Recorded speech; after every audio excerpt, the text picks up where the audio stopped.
Good morning. This is History for Tuesday, May 5th, 2020. We're doing lesson 71 today. The date that we're going to talk about today is April 4th, 1968. Our lesson title, The Life and Death of Martin Luther King Jr. Martin Luther King Jr. was a man of great passion, courage, and intelligence. These are fine attributes that most people would admire. But Martin Luther King Jr., an African American, grew up in the Deep South, an area plagued by racial prejudice, where some would judge him by the shade of his skin rather than the merits of his character. This is the remarkable story of how Martin Luther King Jr., through nonviolence, challenged blatant discrimination and racial segregation where it still existed in the United States in the middle of the 20th century. Martin Luther King Jr. was born in Atlanta, Georgia in 1929, the year of the stock market crash. He was the son of a well-established Baptist preacher who believed in using his platform to speak out against racial inequality. Though the King family had a good reputation in their community, they were treated like second-class citizens in Atlanta, a city highly segregated by skin color and fractured by racial distrust. Martin Jr. felt the first bitter sting of prejudice at age 6, when a white neighbor told him he could no longer play with her son. Martin was crushed. He couldn't understand what his color had to do with playing ball and tag in the neighborhood. His experiences would worsen with age as he discovered that dark-skinned people in Georgia and neighboring states were banned from swimming pools, water fountains, restrooms, schools, drugstore dining counters, and front row seats in city buses. As for the bus system, Martin Luther King Jr. would say that one of his worst experiences was the day he and his high school teacher were forced by a bus driver to give up their seats to whites and stand for 90 minutes at the back of a bus because the white section was full. The irony of the situation is that Martin Luther King Jr., then 14 years old, had won first prize that very day for delivering an extraordinary speech titled The Negro and the Constitution. The bus driver knew nothing of King, but King was pushed to the back of the bus based solely off of his skin color. Of course, Martin grew up hearing far worse stories of discrimination than being sent to the back of a bus. He knew that though slavery had been outlawed, African Americans still suffered in the South from beatings, lynchings, and mob attacks at the hands of angry white people. Some of the worst perpetrators were members of the infamous Ku Klux Klan, otherwise known as KKK. KKK was a terrorist organization of anti-Semitic white supremacists known for hiding their identity with white hooded costumes and setting crosses ablaze in the middle of the night. Martin remembers his grandmother trying to encourage him in racial matters by saying, "You're as good as anyone else, and don't you forget it." One of Martin's favorite memories as a youth was listening to his father preach. Martin aspired to be like his dad and worked particularly hard on increasing his vocabulary. He was a voracious reader and proved himself smart enough to skip 2 grades in school. At age 15, he passed a college entrance exam and enrolled at Morehouse College, the prestigious African American school that his father had attended. Martin Luther King Jr. developed a strong sense of conviction at Morehouse College. He was free on the all-black campus to talk day in and day out on the topic of civil rights for African Americans. With high marks in school, Martin went on to receive a master's degree at Crozer Theological Seminary. He graduated at the top of his class and then earned a doctoral degree at Boston University's School of Theology. Though he could be serious-minded, Martin was popular in school and was keen on dancing, dating, and dressing sharp. In fact, you will notice in photos of Martin Luther King Jr. that he almost always dressed in stylish suits and hats. He believed that a professional image would help debunk the stereotype of poor black people in the South. While attending Boston University, Martin Luther King fell in love with a young woman named Coretta Scott. He proposed to her on their very first date. The two married on the lawn of her parents' home in Alabama in 1953.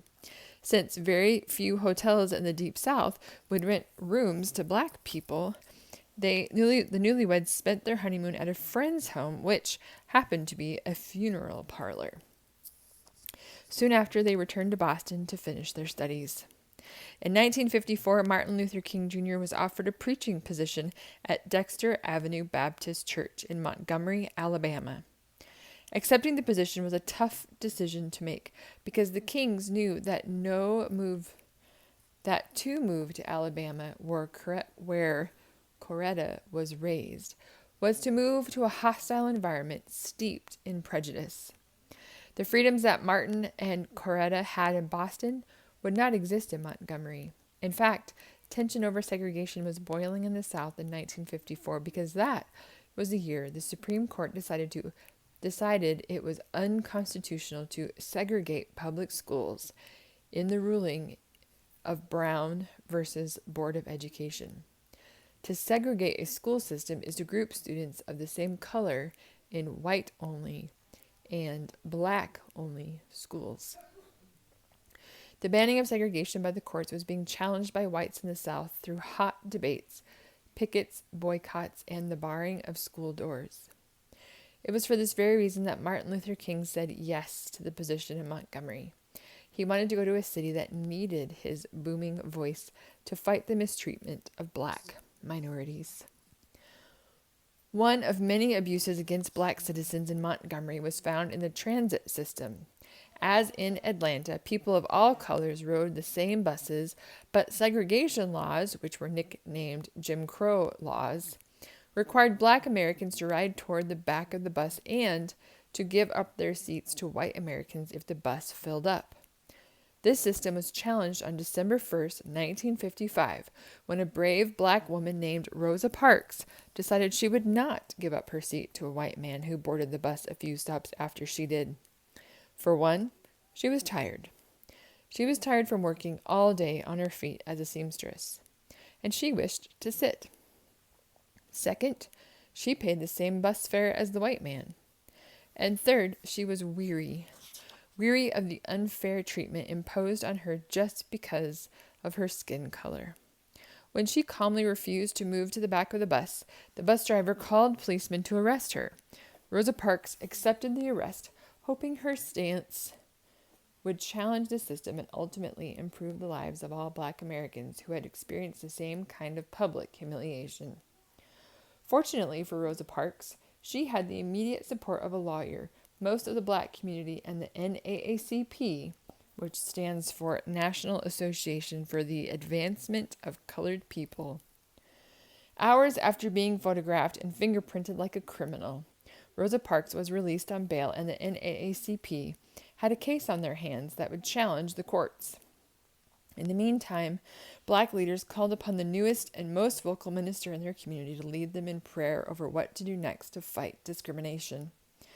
That new minister was, of course, Dr. King.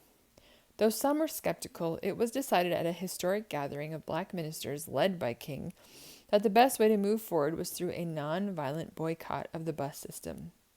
The boycott was a great challenge for everyone involved. Those who owned cars volunteered to drive carpools all hours of the day and night so that 30,000 black workers could get to and from their jobs without the bus systems. Black taxi drivers chipped in to give rides, though they risked heavy fines or getting fired. Men, women, and the elderly chose to walk to and from work rather than use the transit system. One elderly woman said, "I'm not walking for myself. I'm walking for my children and my grandchildren." The boycott was a clear, peaceful method of retaliation for decades of civil rights abuse, but it took its toll on the brave participants. Rosa Parks received hundreds of death threats. Black churches were burned, and the home of Martin Luther King Jr. was bombed. No one was hurt, thankfully, but the experience was terrifying for Coretta and her children. After a year of difficulty, the city of Montgomery responded to the boycott. They were forced to do so because in 1956, the U.S. Supreme Court upheld a lower court's ruling that the segregation laws of the transit system were unconstitutional.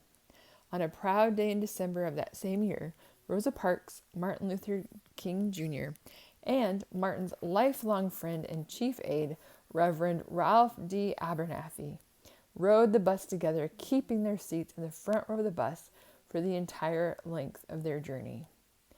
Unfortunately, Rosa Parks was not safe after that. She continued to receive death threats and so moved to the north to protect herself and her family. She spoke out the rest of her life against racial inequality in the South.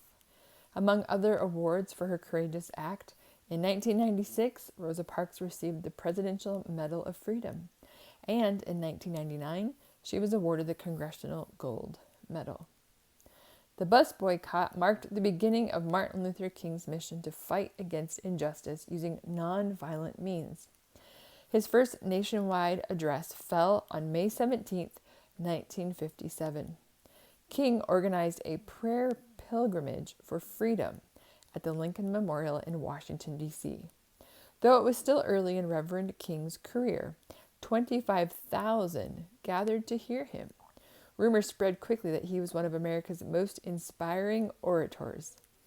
His rolling baritone voice had a way of hanging in the air and moving the heart. It was said by others that he could take the most complex problems and break them down to be seen more clearly.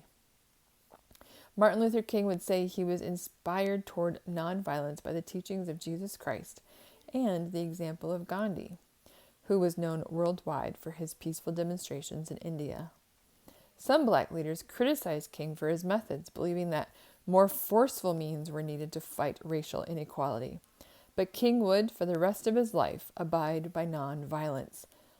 He wrote 5 books on the subject. In 1957, Dr. King was a leader in founding the Southern Christian Leadership Conference, SCLC. It was a conference to unite black Christian men and women, rich or poor, from all parts of the nation to confront racism. He said, "If we protest courageously and yet with dignity and Christian love, when the history books are written in the future, somebody will have to say, there lived a race of people, of black people, of people who had the moral courage to stand up for their rights, and thereby they injected a new meaning into the veins of history and civilization." Not everyone understood Dr. King's Christian mission. In 1958, a middle-aged black woman with mental issues assaulted Dr. King and tried to stab him with the letter opener. King survived the stabbing and pressed that much harder towards nonviolence. After an inspiring visit to India, he said, "I will not fight, but I will not comply. If such physical death is the price we must pay to free our children from a life of permanent psychological death, then nothing could be more honorable." With the headquarters of the SCLC in Atlanta, Dr. King decided to move back to the town where he was born. He said goodbye to Dexter Avenue Baptist Church and joined his father as the co-pastor of Ebenezer Baptist Church. About this time, sit-ins, where young black men and women sat down at lunch counters traditionally banned to people of color, had begun to sweep the South. Beatings and harassments followed at the hands of bigoted whites. King joined the courageous young black people and landed in jail. Dr. King said this about lunch counters: "We have waited for more than 340 years for our constitutional and God-given rights.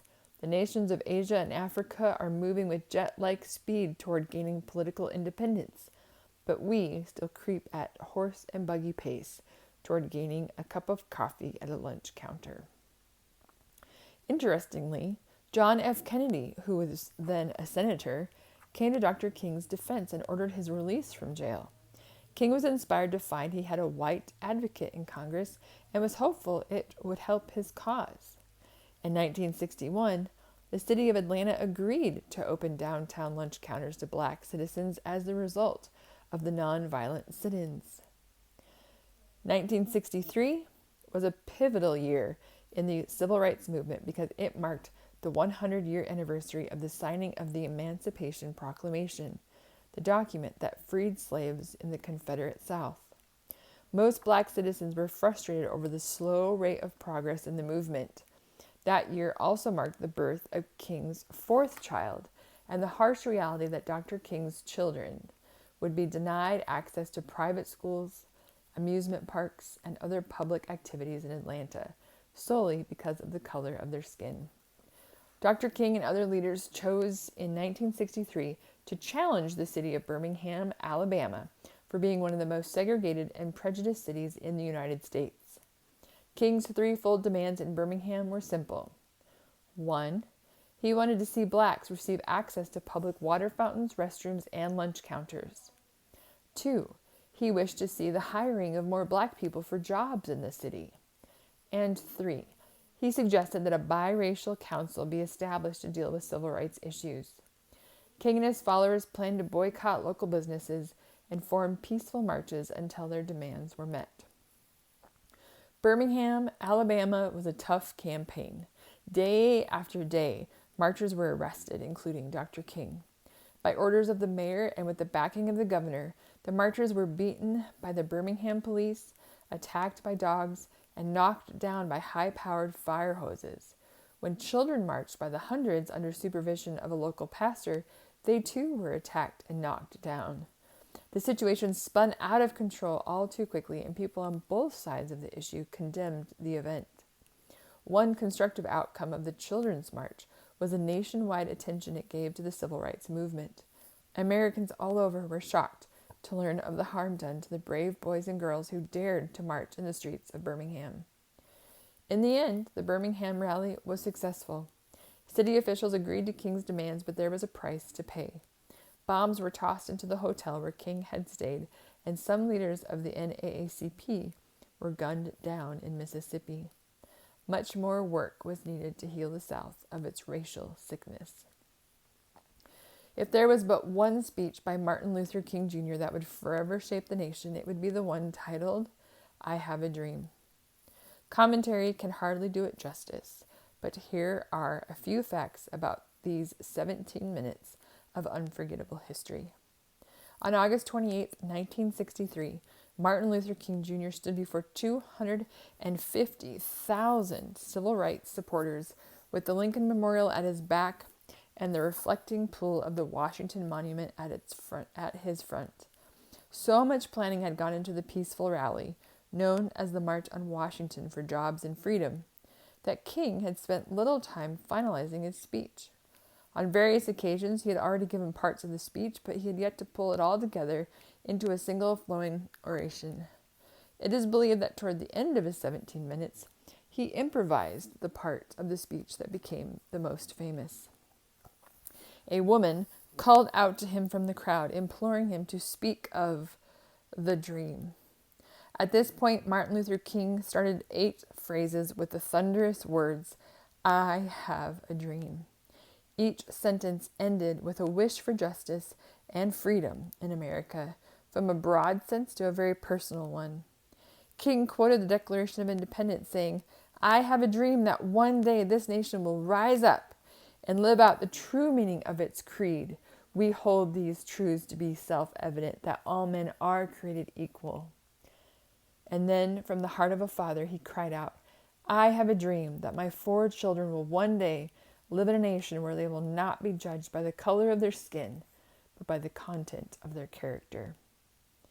Throughout the speech, which would be good to listen to for yourself, King integrated parts of the Bible, the Constitution, the Gettysburg Address, the Emancipation Proclamation, and Shakespeare.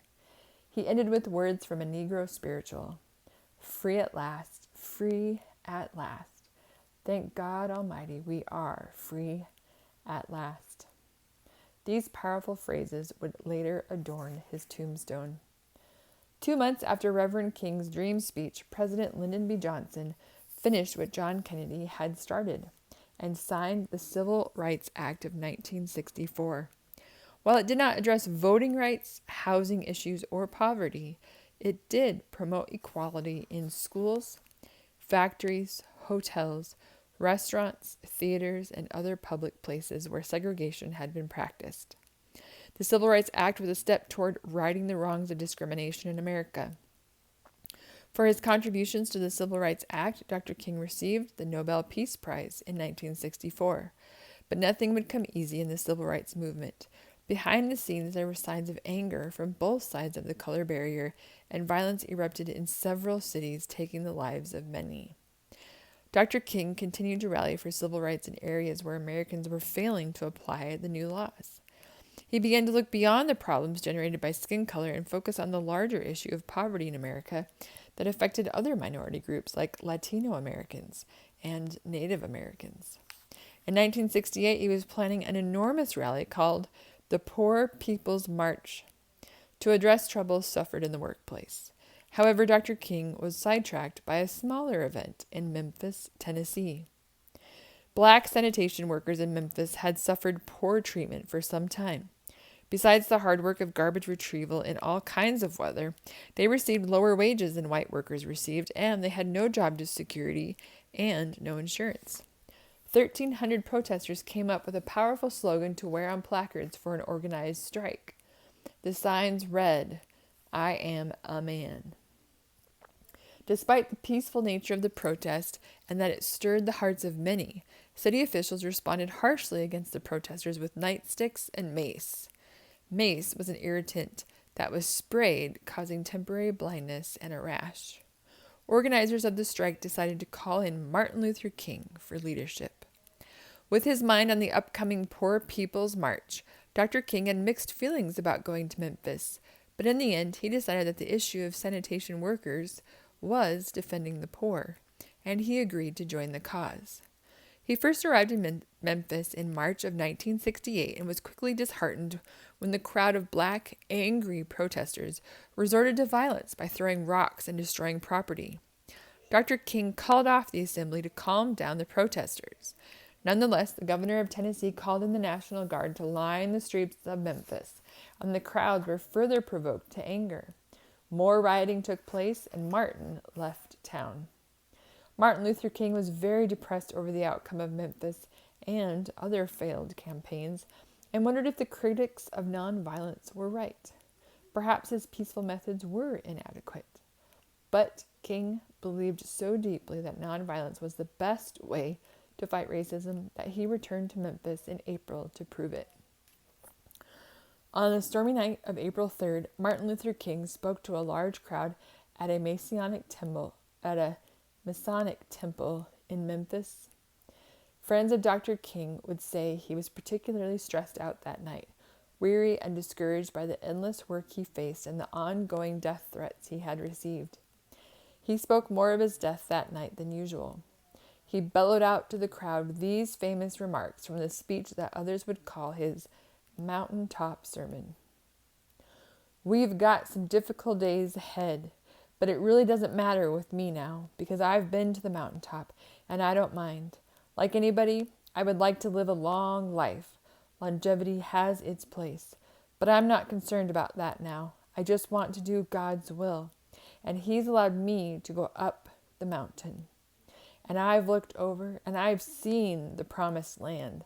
I may not get there with you, but I want you to know tonight that we, as a people, will get to the promised land. And I'm happy tonight. I'm not worried about anything. I'm not fearing any man. Mine eyes have seen the glory of the coming of the Lord." Dr. King needed help sitting down after delivering these gripping words. Exhausted by his own determination, he practically fell into his chair. He spent the night at the Lorraine Motel in downtown Memphis with plans the next evening for dinner, another rally, and a march. On the afternoon of April 4th, 1968, Martin was in his hotel room visiting with two other ministers, Ralph Abernathy and Reverend Samuel B. Kiles. According to Reverend Kiles, the men were jovial and sharing preacher talk for about an hour before heading out to dinner at the Kiles' home. Martin Luther King stepped out into the balcony of the Lorraine Motel where he visited with a few friends, including Jesse Jackson, a young minister who was up and coming in the civil rights movement. Ralph Ralph Abernathy and Reverend Kyles joined Dr. King briefly on the balcony. Reverend Abernathy returned to his room for some aftershave, and Reverend Kyles walked toward the parking lot, hurrying everyone along for dinner. For about a minute, Dr. King stood alone on the balcony, talking to friends below in the courtyard. In one fateful second, he was shot in the neck by a single bullet. His friends quickly surrounded him to offer their comfort, but Dr. King hardly responded. His wound was large, and he was pronounced dead within an hour of the shooting. As in the case of President John F. Kennedy, conspiracy theories about the assassination of Martin Luther King Jr. have abounded. It appeared that a shot came from a boarding house across the street from the Lorraine Motel, and evidence was found or planted to paint James Earl Ray as the assassin. Ray was a white escaped convict who pled guilty to the crime, was convicted, and sentenced to 99 years in prison. 3 days after his conviction, he recanted his confession. From prison, Ray would claim many times that he had been framed for King's death, and that a mysterious man named Raoul was behind the assassination. Raoul was never found. James Earl Ray died in a Nashville prison in 1998 at the age of 70. Needless to say, the nation was shocked and torn by the death of Martin Luther King Jr. Riots broke out all over the United States. His funeral was attended by hundreds of thousands in Atlanta, many of whom followed his casket in a horse-drawn cart, which was symbolic of the poor that King had fought for. As a side note, within 2 weeks of King's death, the mayor of Memphis negotiated more favorable terms for sanitation workers in the city where Dr. King lost his life. Martin Luther King Jr. would go down in history both admired, but also, like most people, scorned. Some black leaders believed he had lost his effectiveness, and they welcomed new leadership in the civil rights movement. President Johnson was at odds with Dr. King for being one of the earliest leaders to speak out against the war in Vietnam. The Federal Bureau of Investigation looked for ways to discredit Dr. King for fear that he was a communist. Naturally, King's critics have used his personal mistakes to discredit him. Despite that, Martin Luther King's legacy has had an undeniable impact on American history, and his legacy will likely continue to influence the world